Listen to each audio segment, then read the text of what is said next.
Hello everyone. Today we are going to read our next chapter, Life in Villages and Towns.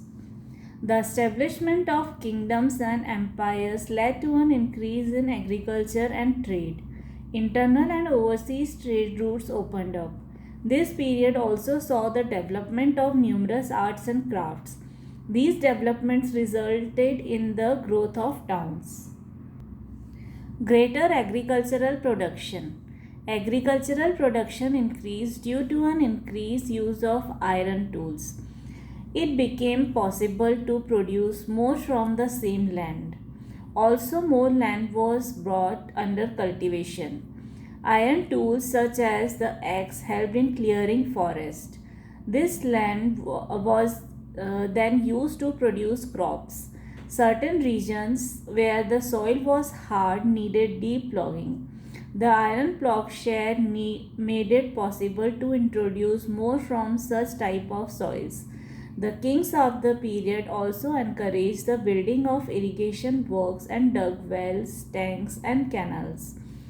Consequently, first in North India and then in South, there was a tremendous increase in the production of crops.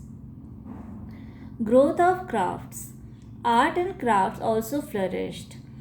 Each village had potters, weavers, dyers, metal workers, carpenters, blacksmiths, goldsmiths, garland makers, basket makers, and other craftsmen. Later, when towns developed, some craftsmen migrated to the towns. Cloth making, silk weaving, and dyeing became popular. Coin minting, ivory carving, and bead making were other popular occupations. The bead making industry was concentrated in South India. Varanasi and Madurai were important centers of cloth manufacturing. Uraiyur was a famous center for dyeing. Find out, what is your city town famous for? Increase in trade. As a result of increased agricultural production and the growth of crafts, there was a lot of surplus. Villages supplied these goods to towns. These goods were either used by the townsmen or they were sent to other regions. This led to trade. Merchants and traders participated in both internal and external trade. Trade links developed between the north and the south. India also traded with the Roman Empire. The greater use of money gave a boost to trade. Archaeologists have unearthed thousands of coins belonging to this period. They are called punch marked coins. Find out why they are so called. Think and answer. How was trade carried out before the invention of money? There are also references to numerous trading communities and trade guilds. Craftsmen also formed guilds. These were called shrenis. There were separate guilds for different crafts. They gave training to the craftsmen, bought raw material from different places and gave it to the craftsmen, distributed the finished product, acted as banks and gave grants to build temples and monasteries. Taxes from trade were a very important source of revenue for the king. How did people live? We have very little information about the life of the people. The main sources of information are stories from books, the accounts of sailors and travelers who visited different places, sculptures they show scenes from the daily life of the people, and a few archaeological evidences. The second urbanization, towns and cities. Greater agricultural production, growth of crafts, and increased trade and commerce led to the emergence of towns and cities. Due to the growth of a large number of urban centers, this period is referred to as the age of second urbanization. The literary texts of the period mention many towns such as Kaushambi, Vaishali, Ujjaini, Patliputra, Hastinapur, Mathura, Rajgriha, Bodh Gaya, Arikamedu, and Kaveri Pattanam. Archaeological evidences also reveal that there were a large number of towns during this period.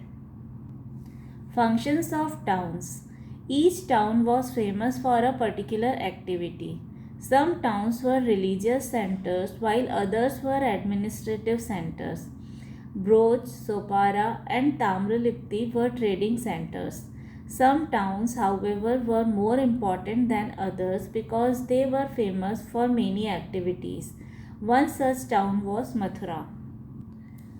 Mathura. An important town of the period was Mathura.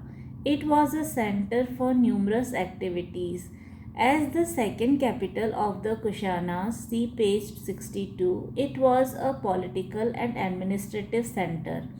Trade routes passed through it, which made it very prosperous.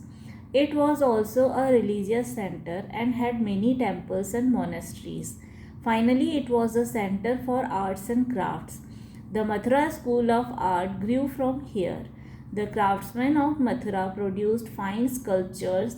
You will read about the Mathura school of sculpture in lesson 12. Arikamedu. Arikamedu near Puducherry is an important archaeological site. It was excavated in the 1940s by a British archaeologist, Sir Mortimer Wheeler. Arikamedu was a coastal trading center and a major port. It was an important bead making center.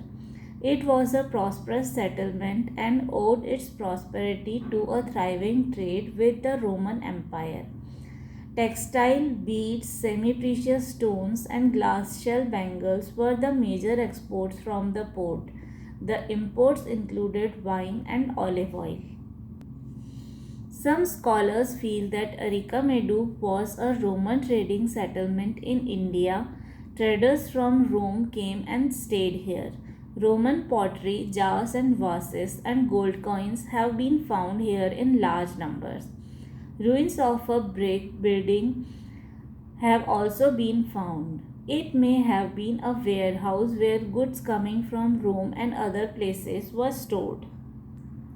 So this was our chapter Life in Villages and Towns. If you want links to other chapters also, you can find it in the description box below. Thank you everyone.